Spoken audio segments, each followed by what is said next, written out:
नमस्कार दोस्तों, स्वागत है आप सबका आपके अपने चैनल स्पर्श क्लासेस में। दोस्तों, इंग्लिश पेडागोजी की सीरीज़ आपके हमारे चैनल पर चल रही है, तो उसकी आज थर्ड वीडियो है। 2 वीडियो हम ऑलरेडी डिस्कस कर चुके हैं, जिनमें हमने फर्स्ट वीडियो में हमने बात की थी लैंग्वेज किसको कहते हैं, उसके कैरेक्टरिस्टिक्स क्या क्या हैं। दूसरी वीडियो में हमने बात की थी फंक्शंस ऑफ लैंग्वेज, और आज की इस वीडियो में हम बात करेंगे प्रिंसिपल ऑफ लैंग्वेज लर्निंग। किसी भी भाषा को, किसी भी लैंग्वेज को सीखने की कौन कौन से प्रिंसिपल्स होते हैं, कौन कौन से सिद्धांत होते हैं जब हम किसी भी भाषा को सीखते हैं। अगर आपने आज अभी तक की वीडियो नहीं देखी है तो आपको पूरी प्लेलिस्ट का लिंक नीचे डिस्क्रिप्शन में मिल जाएगा, वहां जाकर आप पूरी प्लेलिस्ट को देख सकते हैं। तो चलिए ज़्यादा समय न लेते हुए शुरू करेंगे आज की इस वीडियो को। दोस्तों, principle of language learning, language को सीखने के लिए, लैंग्वेज को लर्न करने के लिए कौन कौन से सिद्धांत प्रयोग होते हैं, कौन कौन से सिद्धांत हैं, उनके बारे में इस वीडियो में हम बात करने वाले हैं। नंबर 1 पर है हैबिट फॉर्मेशन, यानी कि जब हम आदत का निर्माण करते हैं। इसमें क्या होता है, जब भी हम किसी लैंग्वेज को सीखना चाहते हैं प्रॉपरली तरीके से, तो ज़रूरी है कि हैबिट फॉर्मेशन ज़रूर हो। ठीक है, हैबिट फॉर्मेशन का मतलब है कि हमें इतनी ज़्यादा हैबिट हो जाए इंग्लिश को बोलने के लिए कि हम जब सोचते हैं ना कोई चीज़, मन में जब हम थिंक करते हैं किसी चीज़ के बारे में, तो वो भी हम इंग्लिश में सीखें। या कोई भी लैंग्वेज हो सकती है, ये हर लैंग्वेज का ही प्रिंसिपल माने रहते हैं। मान लीजिए हम हिंदी भाषी क्षेत्र से हैं, ठीक है, हमें इंग्लिश सीखनी है, तो ये ज़रूरी है इंग्लिश को परफेक्टली सीखने के लिए। आप अगर चाहते हैं कि इंग्लिश को हम परफेक्टली अच्छे से बोले, अच्छे से सीख ले, बिल्कुल पूरी तरह से, कि हम बिना रुके, बिना अटके किसी के सामने इंग्लिश में बातचीत कर सके पूरे आराम से, तो उसके लिए ज़रूरी है हैबिट फॉर्मेशन। यानी कि हम सिर्फ बोले ही नहीं इंग्लिश में, हम सोचें भी इंग्लिश में ही।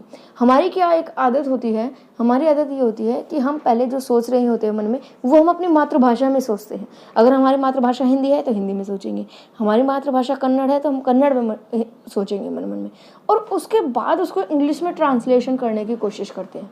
तो वहीं पर हमें हेजिटेशन होती है, हमें डाउट रहता है कि हमारा कोई ना कोई रूल गलत ना हो जाए, कहीं इस आरएम की गलती ना हो जाए, कहीं हैज की जगह हम हैव ना लगा दें, हैड ना लगा दें। ये सब जो होते हैं, ये वहीं से ही आपका जो हेजिटेशन होती है वो स्टार्ट होती है। तो ये ज़रूरी है, अगर आप परफेक्टली बोलना चाहते हैं, कि हैबिट फॉर्मेशन हो, यानी कि हम जो सोच रहे हैं ना मन में भी हम डायरेक्ट इंग्लिश में ही सीखें, इंग्लिश में ही सोचें। आप मान लीजिए मातृभाषा है आपकी हिंदी, हिंदी को बोलने के लिए आपको कभी कुछ सोचने की ज़रूरत पड़ती है, कुछ ट्रांसलेट करने की ज़रूरत पड़ती है? नहीं। आप सोच भी रहे हैं तो आप अपनी मातृभाषा में बोल रहे हैं, तुरंत उसको बोल देते हैं, कहीं अटकते नहीं है, कहीं हेजिटेशन नहीं होती, कहीं आपको कोई ग्रामर का रूल याद करने की ज़रूरत नहीं है, क्योंकि आप उसको डायरेक्ट बोल रहे हैं, डायरेक्ट आप उसको सोच रहे हैं और डायरेक्ट उसको बोल रहे हैं। तो अगर आप इंग्लिश सीखना चाहते हैं, उसका भी यही तरीका है कि आप सोचना भी इंग्लिश में स्टार्ट कर दीजिए, मन में भी इंग्लिश में ही सोचिए।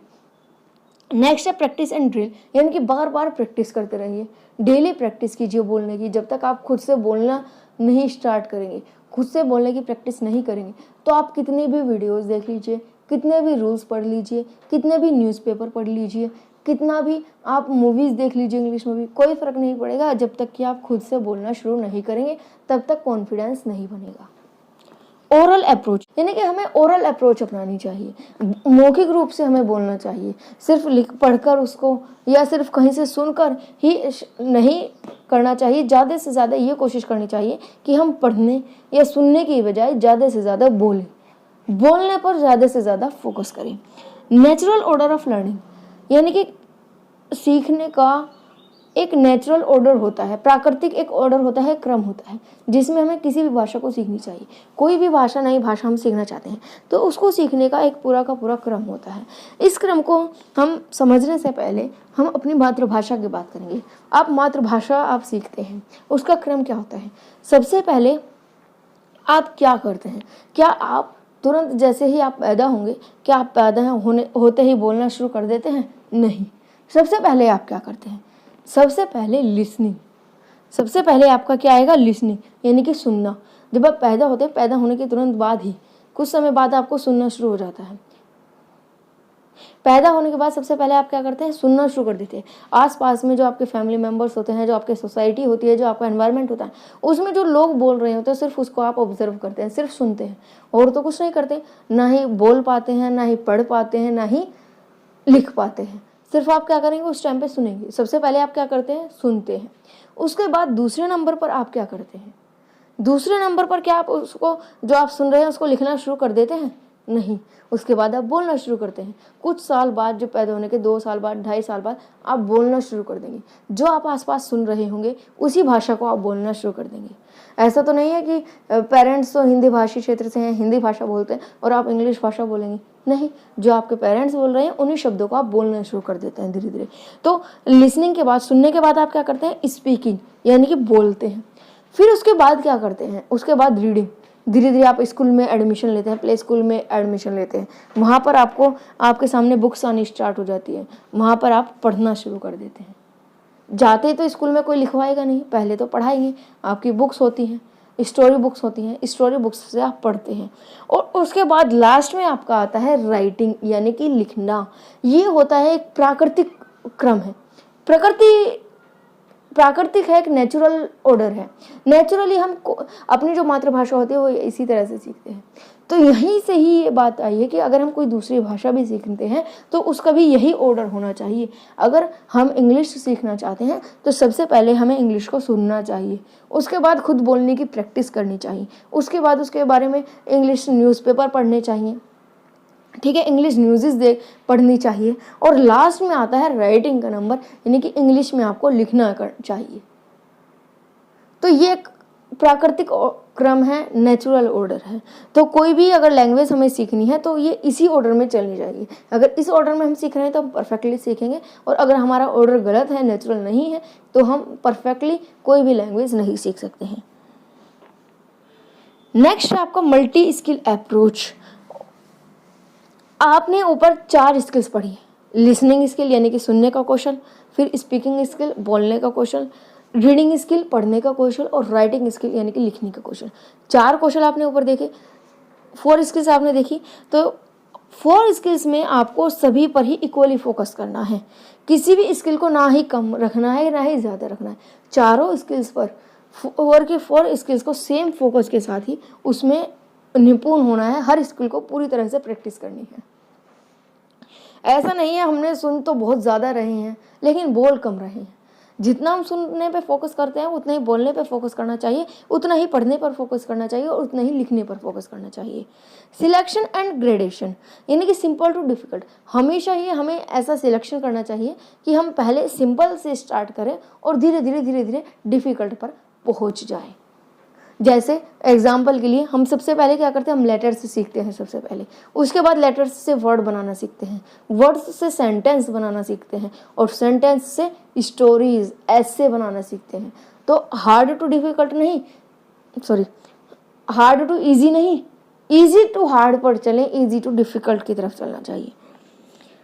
नेक्स्ट है सिचुएशनल अप्रोच, यानी कि हमें एक कंडीशंस को आपके सामने पेश करना चाहिए। जो भी स्टूडेंट हैं, जो भी सीखना चाहते हैं कोई नई लैंग्वेज, तो वो सिचुएशन पर सीखें। कोई भी सिचुएशन रखे अपने सामने और उसी की तरफ से बोलें, उसी तरफ से सीखें। जैसे कि कोई भी कंडीशन कर दी आपके सामने, जैसे टीचर है, टीचर ने आपके सामने एक सिचुएशन रख दी कि आप कहीं जॉब के लिए अप्लाई करने जा रहे हैं, आपको इंटरव्यू देना है, तो आप किस तरह से बोलेंगे या किस तरह से अपना इंट्रोडक्शन देंगे। तो ये आपके सामने एक सिचुएशन आ गई, ठीक है, कंडीशन आ गई। आपको उस कंडीशन में होकर ही अपनी प्रैक्टिस करनी चाहिए। तो ये होती है एक सिचुएशनल अप्रोच, कि आपको एक सिचुएशन दे दी और उसमें आप प्रैक्टिस कर रहे हैं। ठीक है दोस्तों, तो इसी तरीके से कुछ और प्रिंसिपल है, कुछ और सिद्धांत है किसी भी भाषा को सीखने के लिए। जैसे कि एक्सपोजर होना चाहिए, इमिटेशंस करना चाहिए, यानी कि अनुकरण, कि दूसरा क्या बोल रहा है उसको देखकर उसको अनुकरण करना चाहिए। मोटिवेशन, अपने आप को मोटिवेट करता रहना चाहिए। एक्यूरेसी, जो भी चीज़ आप बोल रहे हैं वो बिल्कुल सटीकता से बोले, एक्यूरेसी के साथ बोले, यही कोशिश करनी चाहिए कि कोई भी चीज़ गलत ना बोले। पर्पस, कोई उद्देश्य होना चाहिए। हर चीज़ का अगर कोई उद्देश्य नहीं होगा तो कोई भी चीज़ पूरी नहीं होती है बिना उद्देश्य के। मल्टीपल अप्रोचेस, अलग अलग तरीके से अप्रोच अपनानी चाहिए। कभी हम सुन कर देख कर रहे हैं, कभी बोल कर प्रैक्टिस कर रहे हैं, तो अलग अलग तरीके की अप्रोच अपनानी चाहिए। इंटरेस्ट, यानी कि बिल्कुल पूरी तरह से रुचि लेकर इसको सीखना चाहिए। को रिलेशन, सहज संबंध होकर इसको सीखना चाहिए, आपस में को रिलेट कर कर सीखना चाहिए। तो ये कुछ सिद्धांत है जो भी किसी भी लैंग्वेज को, सिर्फ इंग्लिश ही नहीं, किसी भी अन्य भाषा को, अगर हम कन्नड़ सीखना चाहते हैं, मलयालम सीखना चाहते हैं, कोई भी अन्य भाषा सीखना चाहते हैं, तो उसके लिए यही जो है आपका सिद्धांत ये माने जाते हैं। तो दोस्तों वीडियो पसंद आ रही हो, आपको ये सीरीज़ पसंद आ रही हो तो लाइक ज़रूर कीजिएगा। आप अपने फीडबैक कमेंट बॉक्स में हमें दे सकते हैं। अपने दोस्तों के साथ ज़्यादा से ज़्यादा शेयर कीजिए, अपने फ्रेंड्स सर्कल में, अपने रिलेटिव्स के साथ वीडियोस को शेयर कीजिए ताकि ज़्यादा से ज़्यादा लोग इस सीरीज़ से जुड़ सकें। और इस सीरीज़ की आने वाली सभी वीडियोस को सबसे पहले अपने मोबाइल पर देखने के लिए चैनल को सब्सक्राइब कर बेल आइकन को प्रेस करना ना भूलें। आज के लिए बस इतना ही, मिलेंगे आने वाली वीडियो में। आज के लिए धन्यवाद।